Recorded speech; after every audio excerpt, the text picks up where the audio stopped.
Oh boy, we're about to do a classic right here. I can't believe Hereditary finally made it on Netflix. Yeah, it's about to get dark in this motherfucker. So right back, you got Annie as the mom, you got Steve as the husband, and they had two kids, one named Peter and a girl named Charlie. So right at the back, we find out Annie's mom died. Steve's waking up Peter to get to the funeral, and they can't find Charlie. Turns out Charlie ended up going to sleep in a freaking treehouse. He's so much too cold up here, you could have caught pneumonia. Well, anyway, they got everybody ready to go to the funeral. Annie had to get up there and say a few words. Now, honestly, it was not your very conventional obituary. Let's just say she wasn't getting, close to her mom towards the end of her time. So Peter's checking on Charlie and make sure everything's good. And she don't want to eat nothing. Apparently, we find out because she's allergic to peanuts. She didn't have her EpiPen, so she wasn't taking no chances. Now, Annie spends spare time making these, doll houses. But not really doll houses, like sculptures and projects for her job or whatever. She's got one where she made of, a hospital and one that she made of, an elementary school. And then she's got a sculpture of the actual house. The thing is, they had took over Annie's mom's house. Now, Steve is a doctor. I'm not really sure what kind. They didn't really get specific on that note. Now, we see Annie looking through, her mom's old belongings and stuff like that. But it was crazy. When she was about to leave the room and turn off the light, you could see her mom just standing there. The mom's ghost and shit. This shit looked so realistic. She turned the light back on. Nothing was there. Now, Peter's got friends at school. He likes to smoke weed. He's got this chick he's been wanting to talk to. But he's not really that energetic. He's like a laid-back type of dude. Annie told Steve one day she was going to go to the movies or whatever like that. But the thing is, she doesn't go to the movies. She actually goes to these group recovery meetings. So when she wanted to speak, she finally talked about her mom and really not getting along. And apparently her mom had DID. I'm not really sure what that is. I guess some type of dementia. It started getting worse as the years progressed, and that's how she died. Then she talked about her father, and when she was 6, her father had chronic depression to the point where he basically starved himself to death. I'm like, what? Then she talked about her brother who had schizophrenia. By the time he turned 16, this nigga hung himself in his mom's room. So you can already tell Annie's mind state. She'd gone through so much shit, it's ridiculous. When Annie came back, she made sure she got in the room to see if Charlie was asleep. Then Charlie had said Grandma always wanted her to be a boy. Trust me, there's some foreshadowing in this statement. Then she asked Annie if she died, who would take care of her. She was like, well, obviously, Pete and Steve. Peter, I mean. She kissed her goodnight and she went to sleep. Next day she goes to school, she's doing little drawings in her book and stuff like that. The teacher tells her she got a quiz coming up. Next thing you know, a bird runs straight into the window and kills itself. Everybody got startled except for Charlie. Charlie didn't even flinch. Later on, we found that she had went outside. She got some scissors and ended up cutting the bird's head off and keeping the bird and putting the bird's head in her pocket. Crazy thing here is, this is more foreshadowing. So Peter ends up getting a text message, right? And I guess his friends are trying to get him invited to some type of party or something. So he asks his mom, Annie, can he use the car or something to go to this school function? She's like, well, as long as you're not drinking. I was like, all right, me. Clearly we know he doesn't drink, he smokes. She's like, as long as you take Charlie with you. And I'm thinking to myself, as small as she is in the movie, they actually said she was 13. I was like, really? Now, I forgot to mention this point. There was a point when Charlie had cut the bird head off. She had turned around and she seen somebody wave it to her. And we was like, is that her grandma? Why am I bringing this up right now? Because while Peter's actually go to this party, Charlie's walking around in the back, barefoot or whatever like that. Next thing we see grandma sitting in on the grass with a row of fire just going across. Like, what the fuck? Danny finds Charlie, gets mad at her, dragging her back in the house because she's walking around barefoot. And she convinces her to go to this party with Peter. So now they off to the party. Peter finds this girl there. They get to talk and they go in his room to go smoke a bong. He tells Charlie to go mingle with the kids, have fun, do something, you know what I'm saying? And then she goes and gets her helping her some chocolate cake. So she's eating the chocolate cake and then she ends up drinking some water. Next thing we know, Peter's just chilling, getting high and all that stuff. All of a sudden, Charlie comes in the room and then she's wheezing and shit. We're like, oh, fuck. Turns out the chocolate cake had peanuts in it. So now he gets in the car, he's driving, whatever like that, he's trying to get her to a hospital, right? Meanwhile, she's in the back, she can barely breathe. So what she does, she opens the window, right? She puts her head out the window so she can try to breathe. Peter somehow almost hit a deer on the road. There was a dead deer, swerved out of the way. When he swerved out the way, Charlie with her head stuck out ends up hitting a fucking telephone pole, yo. Nigga, the look on Peter's face said it all. He didn't even have to look back. Charlie's head was decapitated off her body. Done deal, dead as shit. So you're thinking to yourself, what does Peter do at this point? Well, this motherfucker goes back to the house, goes in his room, and just lays on his bed. One thing they show early in the morning is his face. He's still awake. He probably didn't even sleep the whole time. Here in the background, Annie talking about going to the store, yo. Once that door closed and you could tell she was opening the car, her scream terrified the fuck out of me, yo. Because we all know she looked in the back seat. Then they show a screenshot of her head sitting next to the telephone pole. And then they show Annie in the room just crying and Steve trying to keep it together. That shit was crazy, yo. I'm pretty sure the time frame from this point on forward was probably about a week at best, right? They had the funeral and everything. This motherfucker Peter was still going to school. The police talk to him, question him, do something. I'm like, what the fuck? What kind of town is this? They know he was the last one with her. Her body was in the fucking car. Her head was literally by the telephone pole being eaten by fucking ants. You know what? I digress. So it got to this one point, Annie wanted to go to one of the group therapy meetings, but she couldn't. She just stopped. But then all of a sudden, this chick by the name of Joan comes up to her car. And she knew from when she talked about her mom and stuff like that. Then she tells Joan about Charlie. We're like, oh shit. Then Joan's got her own story. She said that her son and her stepson ended up drowning in the pool. But all she wanted Annie to do was just take her number and say call her anytime. She accepted it and then drove off. The family's pretty much split a little bit. I mean, like, Steve is making sure Peter's good. Steve and Annie been kind of off the rails. But Steve is like the most calm one out of this point. He's the only one trying to keep everything together. Peter's just lost sometimes, and Annie's just about to go batshit crazy, obviously because of her past. And now losing a daughter. Sometimes Peter would have these nightmares. He wakes up, right? And he ends up hearing his tongue clicking sound like... The thing about that is, Charlie used to do that shit all the time. Every scene is so fucking tense, man. Then we see Annie back in her workshop, right? Now, she makes all these figures, but there's one particular figure she was making was the car with Peter in it, a headless Charlie, and Charlie's head being next to a telephone pole. I was like, what the fuck? Steve was looking like, what the fuck? What if Peter sees that? Yeah, I'm pretty sure you're not going to be able to get that to your creators and art investors. But you could tell when she's kind of starting to go off the rails. But not yet. I guess to a point where Annie finally meets up with Joan, right? She tells her to come on in so she can talk. Then we find out Annie a long time ago used to sleepwalk. She hadn't done it in a couple of years, but the last time she did it, she was in Peter and Charlie's room, and all three of them were covered with paint thinner. She had an empty paint thinner can in one hand and a lighted match in the other. We're like, what the fuck? Luckily, Peter was able to wake her up and snap her out of it. I'm like, yo, holy shit. So Steve had cooked dinner tonight or whatever like that. Then Peter comes down, Annie comes down, and then we get the dinner scene. Peter ends up complimenting Steve for his cooking or whatever. Then they start asking Annie questions. And Peter's just looking at Annie like, man, just come out and say it. And Annie goes fucking ballistic. He goes off on Peter says, you never take responsibility for anything. You weren't even going to tell us that Charlie was dead. You know what I'm saying? It was crazy. Trust me, she went the fuck off. Later on, we see Annie sleepwalking again. We're like, oh shit, she's sleepwalking? She woke up to a bunch of ants in her bed. She gets up and then she starts walking and she sees a bunch of ants that are leading towards Peter's room. Then she sees his head covered in ants and then she's about to start flip out. Then all of a sudden Peter starts talking to her. We're like, oh shit, she's just seeing shit. And she's like, he's like, why are you in my room?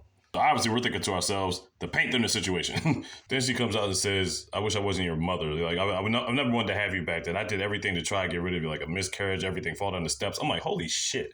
But then she was like, yeah, I grew to love you. You know what I'm saying? I'm still your mom, you know? Then while she's talking, you can see Peter setting himself on fire, and all of a sudden she woke up. We were like, holy shit. Annie and Peter both been seeing stuff in their dreams. Then he had this one vision where he thought he saw Charlie in the corner, then their head fell off and it turned into a ball. And then the dog came in there barking. All of a sudden, somebody grabbed his face and was trying to yank him out the window. And then he woke up and Annie was just standing right there. So we're thinking to ourselves, did that really happen or was he dreaming again? Was she sleepwalking again? What was the deal? All right, here comes some crazy shit. So Annie went to the market one day and then she was coming out and guess who she sees? Freaking Joan. Joan's like, she's so glad she ran into her or whatever like that. Then she tells her why she's been feeling so much better lately or release. Turns out she did some type of seance to be able to talk to her son. I'm like, oh no. She said a psychic helped her out. Now, obviously, Annie's skeptical about this bullshit. She's like, I know, but still, just trust me on it. So Annie goes back to Joan's house, right? Now, they light a candle in the middle of the desk. She's got this pamphlet where she read a bunch of cantations and whatnot. Now, they put their hands slightly on this glass cup or whatever. And she starts asking her son questions. She says, if one means yes, move the glass to the right. If it means no, move the glass to the left. Motherfucker, the glass starts moving. Annie's face said it all. Anybody else would have like, nope, I'm out. And then she asks his son's spirit, is there anything you want to say to me? The ghost picks up the chalk and says, it writes, I love you, grandma. Yo, I'm like, nigga. Obviously, this freaks Annie out, as it would anybody. So it gets to a point, Annie gets back to the house, she apologizes to her family, and she wants to try something. Yeah, she's with it now. Peter's willing to go along with it. Steve, not so much. So she does these incantations or whatever like that. They do the same thing with the glass or whatever, and it moves. So obviously, they're freaking the fuck out. Now, she says to them that Charlie's going to be able to write in this book. Now, here's the thing. The reason why Joan's son was able to write on the chalk because this is one of his biggest possessions when he was alive. And obviously, Charlie's biggest possession was her notebook. But Steve had enough. He don't want to write in the notebook or whatever like that. He's stopping this shit. You see this light reflect over the house. As they're arguing, the can blows a flame out of nowhere. It shuts down and then lights itself back up. I'm like, yo. And as as Annie's arguing with Steve, all of a sudden she just stops. Then Annie just looks up and is like, hey, Mom, where are you? Then Peter's freaking out. Steve gets a glass of cold water, throws it on her face, and then Annie's like, yo, what happened? I'm like, yo. Charlie legit just took over Annie's body for like a minute. We were like, what the fuck? It was crazy. So when everybody tried to go to sleep later on, Annie heard writing or whatever, and then she woke up and started walking towards Peter in the room. When she got there, we could see the spirit of Charlie writing in the book. And from what I could tell, I think she was drawing headless pictures of Peter and Steve. Not really sure. Probably foreshadowing. So we get to this point next day, we see Peter in the classroom, right? Then all of a sudden his light flickers again. And then he looks over, his reflection is smiling at him. We're like, oh no. Then we see Annie working on the projects in the workshop, right? She had an argument with Steve, and Steve ended up hanging up the phone on her. I was like, oh boy. Then she gets a phone call, doesn't pick up. It's the art people that called her. And she pretty much broke at that point. She destroyed all her fucking art. I was like, damn. While this is going on, Peter's in school, and all of a sudden, he's just staring off into deep space. Then all his hand gets raised up, and it's all contorted and shit. Next thing you know, he slams his face against the desk and breaks his nose, yo. Then he just starts screaming. His scream is terrifying, yo. And I'm like, did Charlie just take over Peter for a second, too? Look on his face when he's on the floor. You're thinking to yourself, like, you feel like you're right there with him. So Steve and Annie get the news. They end up getting Peter and taking him home. And everybody calms down after a while. So Annie figures to stop this shit, she's going to burn Charlie's book. When she throws it in the fireplace, it starts to get on fire a little bit. All of a sudden, her arm gets on fire. We're like, what the fuck? The more the book burns, the further the fire burns, creeping up her arm. So she takes the book out, stomps out the fire, and then the fire goes off on her sleeve. I'm like, yo, what the fuck just happened? So Annie gets to the point where she's about to go visit Joan. Right now, Joan is not answering. As she's banging on the door, you can see the inside of her house. Her table has turned into like some little star pentagram shit. And in the middle of the star pentagram is a picture of Peter. Crazy. So then she goes back to her house and starts digging through her mom's stuff again, right? She's seen this like spiritual book, then she's seen this other book, right? Before she started digging through it, she had a theory. So she ends up going into the attic, and there's flies coming from that shit, so you already know it's a bad sign. She goes up there, and what do we see? Annie's mother's headless corpse just sitting there. We're like, what the fuck? When did she dig up the body? Why would she dig up the body? Did she do this shit when she was sleepwalking? Man, this is crazy. And right above her is this symbol painted in blood. She go back downstairs to her mom's old belongings. One of these books has that same symbol in it. We start going through the books. We find out her mom is like some type of cult leader or something. Some satanic worshiper or whatever like that. And guess who's in all these pictures? Fucking Joan. Not only did she know her mom, but she was like her right-hand woman. The thing was, Annie never knew who Joan was, let alone know that she knew her mother. So it was set up from the start to meet her. Oh, and then there was the scene before the craziness happened. Peter was in like a recess or whatever like that, and Joan was calling out to him. We're like, what the fuck, is she really calling out to him? Is he seeing this, or like, what is going on? Now it makes sense why she had a picture of Peter. So Annie ends up telling Steve everything she discovered up to this point. She's thinking to herself, the answer to stop this is to burn this book. Well, not that book, Charlie's notebook. But she says he has to be the one to throw it in. And considering what it was doing to her, she was willing to sacrifice her life to stop all this. She poured kerosene in the book and everything, right? But right when Steve was about to throw it in the fireplace, he was like, man, I'm not doing this. This is ridiculous. Even though he saw some things, he still don't believe in this shit. So she ends up taking the book from him and tossed it straight in the fire. But then all of a sudden, Steve ends up catching flames and burning the fuck up. I'm like, what? If the book was burning up Annie's sleeve when she put it in there, how all of a sudden did it transfer from that to burning up Steve? Bottom line, Steve done did his shit. And then we get the scene where Peter wakes up, right? Peter comes downstairs and sees his father cooked in the literal sense. Now, as Peter's looking down, we see Annie on the fucking ceiling. Yeah, she's being controlled again. Yeah, Peter senses his mom. He starts running and she's chasing him, whatever like that. He ends up running up into the attic. He tells his mom to stop, whatever like that, but that's not his mom right now. Crazy thing is, we see her clinging to the ceiling, her head banging up against the door like, don't. I'm like, yo, this shit is wild. The crazy thing, while he's up there, he ends up seeing his grandma's body. Next thing you know, he hears this sawing noise. He looks up. Annie's in the middle of the air floating with a chainsaw, no, trip saw or whatever like that, and she ends up sawing her whole fucking head off. Then he looks over to the side, sees some relatives waving to him, and then we're like, oh, these are his dead relatives. Then he freaks out and jumps straight through the window and crashes and done deal dead his shit. I'm like, what? But the crazy thing is you can see a shadow leaving. And that light he kept seeing that was reflecting, you can see that light going inside of his body. And we're like, oh shit, he's officially being taken over by Charlie. Next thing we see Charlie getting up in Peter's body. And he sees a headless Annie floating up into the treehouse. He gets to the treehouse, and all his old relatives are bowing down in there. We're like, what are they bowing down to? How'd they even get in there? And then we see towards the front of the treehouse, Annie and her mom are bowing down closer to it. They're bowing down to this like mannequin with a crown on it, but the thing is, it's actually Charlie's head on top of the crown, yo. What? Now we don't see her, but we hear Joan's voice, and she calls Peter Paimon from the 8th Kingdom of Hell. And she says some speech about getting rid of all men or something like that. He exists to destroy the planet or something crazy. And then he gets all the praise and all I'm saying in unison, all hail Paimon. Like, what?